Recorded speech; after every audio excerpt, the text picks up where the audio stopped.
ഏറ്റവും സ്നേഹം നിറഞ്ഞ പ്രിയപ്പെട്ട ഈ ഫംഗ്ഷൻ്റെ inaugurator doctor MK Muneer Sahib അവരുകളെ, പ്രിയപ്പെട്ട ഈ മൂവ്മെൻറ്റിൻ്റെ ബ്രാൻഡ് അംബാസിഡർ ശ്വേത മേനോൻ, മറ്റ് വേദിയിലിരിക്കുന്ന പ്രിയപ്പെട്ട ഇവിടുത്തെ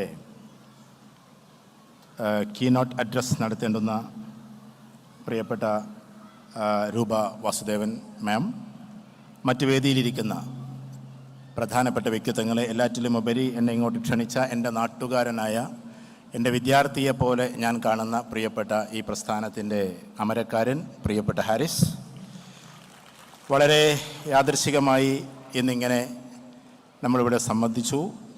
പ്രിയപ്പെട്ട എൻ്റെ വിദ്യാർത്ഥി സുഹൃത്തുക്കൾക്ക് എന്തെങ്കിലുമൊക്കെ കുറവുകൾ വന്നിട്ടുണ്ടെങ്കിൽ ക്ഷമിക്കണമെന്ന് ആമുഖമായി പറഞ്ഞുകൊണ്ട്, ഇവിടെ ഒരുപാട് സംസാരിക്കാൻ സമയമില്ല. അന്ന് നമ്മൾ ഒരുപാട് സംവദിച്ചതാണ്. അന്ന് 1500 2000 കുട്ടികളായിരുന്നു അന്നുണ്ടായിരുന്നത്.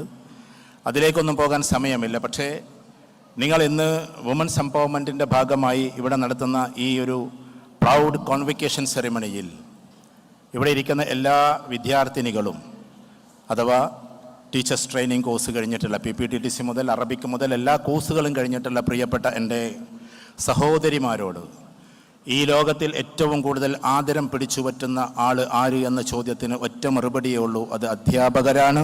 ആ അധ്യാപകരുടെ റേഞ്ചിലേക്ക് നമ്മൾ ഉയരണമെന്നതാണ്. ഏത് ഡോക്ടേഴ്സും എഞ്ചിനീയേഴ്സും കളക്ടേഴ്സും ഒക്കെ ആയാലും ഏറ്റവും കൂടുതൽ ആദരിക്കുന്നത് അവരവരുടെ ടീച്ചേഴ്സിനെയാണ്.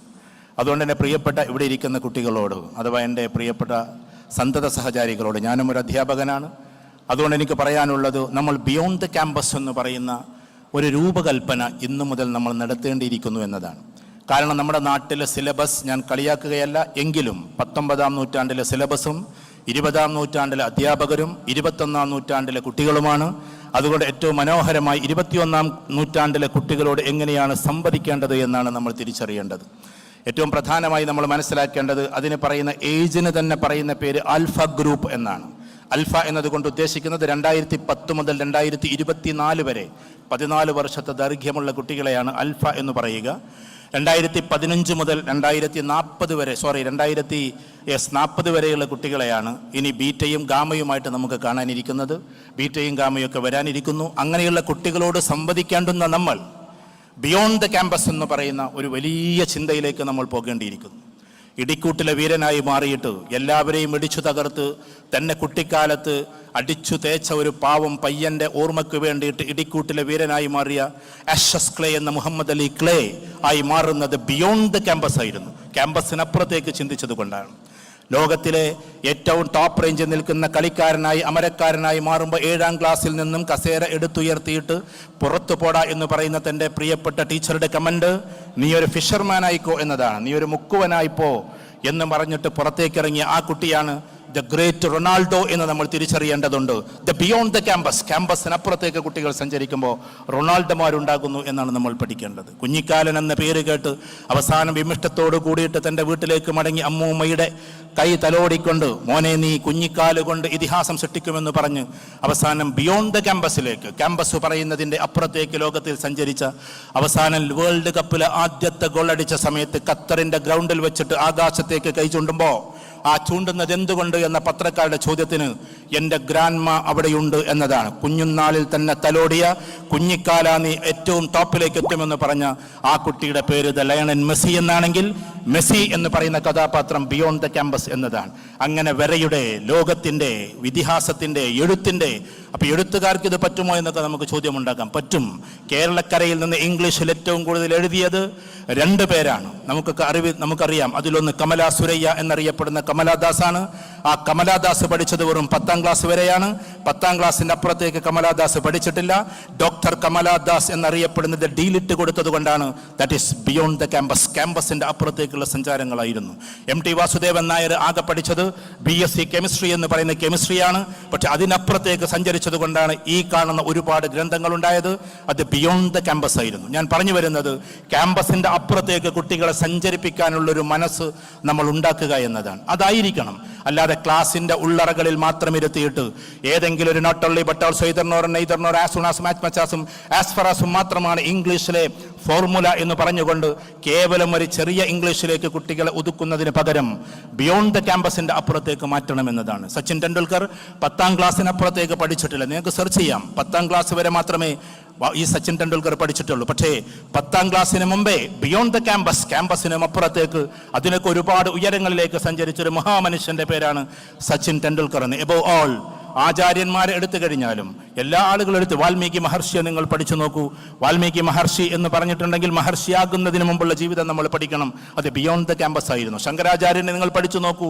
ശങ്കരാചാര്യൻ ആചാര്യനാകുന്നതിന് മുമ്പുള്ള അദ്ദേഹത്തിന്റെ വ്യാസ മഹാമുനി എന്നറിയപ്പെടുന്ന വ്യാസ മഹർഷിയെ എടുത്താലും ശങ്കരാചാര്യനെ എടുത്താലും എല്ലാം ബിയോണ്ട് ദ ക്യാമ്പസ് ആയിരുന്നു. ഞാൻ പറഞ്ഞു വരുന്നത് അധികം സംസാരിക്കാനില്ലാത്തതുകൊണ്ട് ഇത്രമാത്രം പറഞ്ഞു നിർത്തുന്നു. ഇതൊരു ആശംസാ പ്രസംഗമായതുകൊണ്ട് ഇവിടെ ഇരിക്കുന്ന 5000-ലേറെ കുട്ടികൾ ഇന്ന് സഞ്ചരിക്കേണ്ടത് ക്യാമ്പസിന്റെ ഉള്ളിലെ സിലബസ് എല്ലാം പഠിക്കുന്നതിനുമപ്പുറം അതിൻ്റെ ലോകത്തേക്കും ചില ലോകങ്ങളുണ്ട്, അപ്പുറത്തേക്കും ചില ലോകങ്ങളുണ്ടെന്ന് പഠിക്കുകയും ആ പ്രതലത്തിലേക്ക് തൻ്റെ കുട്ടികളെ വളർത്തിയെടുക്കുകയും ചെയ്യുക എന്നതാണ്. ഇവിടെ ഇതിൻ്റെ അംബാസഡറായി ശ്വേതാമേനോൻ എത്തുമ്പോൾ ഞാൻ അദ്ദേഹത്തോട് അവരോട് ചോദിക്കുകയായിരുന്നു, നിങ്ങൾ അനശ്വരം എന്ന് പറയുന്ന സിനിമയിൽ അഭിനയിക്കുമ്പോൾ എത്രാം ക്ലാസ്സിലായിരുന്നു എന്ന്. 10ാം ക്ലാസ്സിലായിരുന്നു എന്നാണ് മറുപടി. അഥവാ അതും ബിയോണ്ട് ദ ക്യാമ്പസ് ആയിരുന്നു. 10ാം ക്ലാസ്സുകാർക്കും മമ്മൂട്ടിയുടെ നായികയായി അഭിനയിക്കാൻ പറ്റുമെന്ന് അവർ തെളിയിച്ചതിൻ്റെ പേരിലാണ് ബിയോണ്ട് ദ ക്യാമ്പസ് ആയി മാറുന്നത്. ഞാൻ സിനിമയെ പ്രൊമോട്ട് ചെയ്യുകയല്ല, ഞാൻ ബിയോണ്ട് ദ ക്യാമ്പസിനെ കുറിച്ച് സംസാരിക്കുന്നു. അഥവാ ക്യാമ്പസിന്റെ ഉള്ളിൽ മാത്രമിട്ട്, സ്കൂളിന്റെ ഉള്ളിൽ മാത്രമിട്ട് ഒരിക്കലും നമ്മളെ കുട്ടികളെ വളർത്താതിരിക്കുക. അവരുടെ വരയുടെ, അവരുടെ ചിത്രത്തിന്റെ, അവരുടെ ചിന്തയുടെ, അവരുടെ രാഗത്തിന്റെ, അനുരാഗത്തിന്റെ, ഞാൻ പറയുന്ന അനുരാഗം രാഗാനുരാഗത്തിന്റെ അനുരാഗമാണ്. ആ ഒരു ലോകത്തിലേക്ക് നമ്മുടെ കുട്ടികളെ വലുതാക്കി കൊണ്ടുവന്ന് അവർ ഭാവിയിൽ എഴുത്തുകാരും പ്രഭാഷകരും ചിന്തകരും ഏറ്റവും ടോപ്പ് റേഞ്ചിൽ എത്തുന്നവരുമാകട്ടെ. ഇവിടെ ഉദ്ഘാടകനായ പ്രിയപ്പെട്ട MK മുനീർ സാഹിബ് സംസാരിച്ചത് ആരെയും ഡോക്ടറാക്കി എഞ്ചിനീയറാക്കി മാത്രം തളർത്തല്ലേ എന്നാണ്. അഥവാ വളരണമെങ്കിൽ അതിനുമപ്പുറത്തേക്ക്, ഡോക്ടേഴ്സ് ആയാലും ശരി അതിനുമപ്പുറത്തേക്ക്, എഞ്ചിനീയർ ആയാലും ശരി അതിനുമപ്പുറത്തേക്ക്. ഈ ലോകത്തിലെ ഏറ്റവും വലിയ കരിയർ ഏതെന്നറിയുമോ? നിങ്ങളൊന്ന് സെർച്ച് ചെയ്ത് നോക്കുക. ഡോക്ടറോ എഞ്ചിനീയറോ അതിൻ്റെ അപ്പുറത്തേക്കുള്ള കളക്ടറോ സയന്റിസ്റ്റോ ഒന്നുമല്ല. ഈ ലോകത്തിലെ ഏറ്റവും ടോപ്പ് കരിയർ, ഒരു മനുഷ്യന് എത്താവുന്ന ഏറ്റവും വലിയ ഇടം എന്ന് പറഞ്ഞാൽ ഈ ലോകത്തിലെ ഏറ്റവും ടോപ്പ് റേഞ്ചിൽ നിൽക്കുന്ന മനുഷ്യൻ അത് സോഷ്യൽ റിഫോമേഴ്സാണ്. എന്താ സോഷ്യൽ റിഫോമർ എന്ന് പറഞ്ഞാൽ? സമൂഹത്തിനെ എടുത്ത് ഉദ്ധരിക്കാൻ പറ്റുന്ന, സമൂഹത്തിനെ ഉദ്ദീപിപ്പിക്കാൻ പറ്റുന്ന, സമൂഹത്തിന് നവോത്ഥാനത്തിലേക്ക് നയിക്കാൻ പറ്റുന്ന ലീഡേഴ്സിനെയാണ് സത്യത്തിൽ സോഷ്യൽ റിഫോമേഴ്സ് എന്നതുകൊണ്ട് ഉദ്ദേശിക്കുന്നത്. നമ്മുടെ കരങ്ങളിലൂടെ പോകുന്ന ഓരോ കുട്ടികളും ഭാവിയിൽ സോഷ്യൽ റിഫോമേഴ്സ് ആകട്ടെ. അതിനായിരിക്കണം ഈ കൂട്ടായ്മ എന്ന് ഞാൻ ഇവിടെ പറഞ്ഞു വെക്കുകയാണ്. എൻ്റെ പ്രിയപ്പെട്ടവരെ, ഇവിടെ ഒരുപക്ഷെ ചില കുറവുകളുണ്ടെന്ന് പറഞ്ഞല്ലോ, ചില അസ്വാരസ്യങ്ങൾ ഉണ്ടെന്ന് പറഞ്ഞു. ആ അസ്വാരസ്യങ്ങളൊക്കെയും ഒരിക്കൽ കൂടി പറഞ്ഞോട്ടെ, നിങ്ങളാരും ഇതിൻ്റെ ഏതെങ്കിലും ഒരു വക്താവിലേക്ക് ചൂണ്ടരുത്. എന്തെങ്കിലും പ്രശ്നങ്ങൾ നടക്കുമ്പോൾ അതുണ്ടാകുന്നത് ഒരിക്കലും എന്തിൽ നിന്നല്ല, ആ വ്യക്തിയിൽ നിന്നുമല്ല, അതിൻ്റെ സംഘാടനത്തിൽ നിന്നുമല്ല, നമ്മൾ വിശ്വസിക്കുന്ന വിശ്വാസിനികളായ ആളുകൾ അപ്പുറത്ത് എന്തെങ്കിലും ചെയ്യുമ്പോഴാണ്. അതുകൊണ്ടാണ് നീ പോലും ഇത് ചെയ്തുവല്ലോ എന്നൊക്കെ യൂട്യൂബ് ബ്രൂട്ടസ് എന്ന് പറയുന്ന പ്രയോഗങ്ങളൊക്കെ ഷേക്സ്പിയറിന്റെ കഥാപാത്രങ്ങൾ പറയുന്നത് കൊണ്ടാണ്. അഥവാ തൻ്റെ നെഞ്ചിലേക്ക് കഠാര കൊണ്ട് ആഞ്ഞു കുത്തുന്ന സമയത്ത് ബ്രൂട്ടസ് തൻ്റെ കഠാരയെടുത്തിട്ട് ജൂലിയസ് സീസറെ കുത്തി അമർത്തുന്ന സമയത്ത് ആ ചങ്കിൽ പിടിച്ചുകൊണ്ട് ചോദിച്ചത് യൂട്യൂബ് ബ്രൂട്ടസ് എന്നാണ്. ഇംഗ്ലീഷിൽ പിന്നീട് അതൊരു ആപ്തവാക്യമായി വന്നെങ്കിൽ പോലും യൂട്യൂബ് ബ്രൂട്ടസ് അതൊരു ചരിത്രത്തിന്റെ മുഖമാണ്. നീയും ഇത് ചെയ്തോ ബ്രൂട്ടസേ എന്നാണ്. അതുകൊണ്ട് നമ്മൾ ഏൽപ്പിക്കപ്പെട്ട ഏതെങ്കിലും ആളുകൾ എന്തെങ്കിലും രീതിയിലുള്ള പഴഞ്ചൻ ഭക്ഷണങ്ങൾ വിളമ്പിയെങ്കിൽ നമുക്ക് പറയാനുള്ളത് യൂട്യൂബ് ബ്രൂട്ടസ് എന്ന പദം മാത്രമാണ്. അതുകൊണ്ടൊരിക്കലും സീസറെ കുറ്റപ്പെടുത്തരുത്. ജൂലിയസ് സീസർ പാവമാണ്, ജൂലിയസ് സീസർ പാവമാണ്, ജൂലിയസ് സീസർ പാവമാണ്. അതുകൊണ്ട് ഏതെങ്കിലും ബ്രൂട്ടസുമാർ അങ്ങനെ ചെയ്തിട്ടുണ്ടെങ്കിൽ ഞാൻ ആരെയും ബ്രൂട്ടസായി ചിത്രീകരിക്കുകയല്ല. അതിൻ്റെ വേദനകളിൽ നമ്മൾ മാപ്പ് ചോദിക്കുന്നു. എല്ലാ കുട്ടികൾക്കും ഏറ്റവും വലിയ ഉയർച്ചകൾ വരട്ടെ എന്നതിൻ്റെ ആപ്തവാക്യം പറഞ്ഞുകൊണ്ട് ഉദ്ഘാടനം ചെയ്ത് ഇത് മുതലുള്ള മുഴുവൻ ആളുകൾക്കും ആശംസകൾ നേർന്നുകൊണ്ട് ഈ 5000 കുട്ടികളും 5000 പ്രസ്ഥാനമായി മാറണേ. ആചാര്യാൽ പാദമത്രേ പാദം ശിഷ്യ സ്വമേധയ പാദം ബ്രഹ്മാചാരഭ്യ പാദം കലക്രമേതു എന്നാണ്. ആചാര്യൽ നിന്ന് കാൽഭാഗമേ പഠിക്കൂ. എല്ലാ ടീച്ചേഴ്സും ഒന്നിച്ചു പഠിപ്പിച്ചാലും ആകെ പഠിക്കുന്നത് ആകെ കാൽഭാഗം മാത്രമാണ്. പാദം ശിഷ്യ സ്വമേധയ, ശിഷ്യൻ സ്വയമാണ് കാൽഭാഗം പഠിക്കുന്നത്. പാദം ബ്രഹ്മചാരഭ്യ, ബ്രഹ്മാവിന്റെ ചരാചരങ്ങളിൽ നിന്നുമാണ്, അഥവാ സൃഷ്ടിചരാചരങ്ങളിൽ നിന്നുമാണ്, ചുറ്റുപാടുകളിൽ നിന്നുമാണ് അവൻ കാൽഭാഗം പഠിക്കുന്നത്. പാദം കാലക്രമേണതു, കാലക്രമേണ കൊണ്ടാണ് ഒരു മനുഷ്യൻ എല്ലാം പഠിച്ചെടുക്കുന്നത്. അതുകൊണ്ട് പഠിത്തം തീരുന്ന ഒരു കാലമില്ല. പ്രായം ചെന്നവരായാലും ചെറിയവരായാലും മനസ്സിലാക്കേണ്ടത് തീരാത്ത ഒരു പ്രവാഹത്തിന്റെ പേരാണ് വിദ്യാഭ്യാസം. അതിന്റെ മൂർധന്യതയിലേക്ക് കയറാൻ നമുക്ക് സാധ്യമാകട്ടെ എന്ന് മാത്രം പറഞ്ഞുകൊണ്ട് have a nice day all of you. Aim the sky, you can reach on the top of the tree. If you aim the tree, You can on the earth. You can lay on the earth. That's why aim the sky. Have a nice day, all of you, please.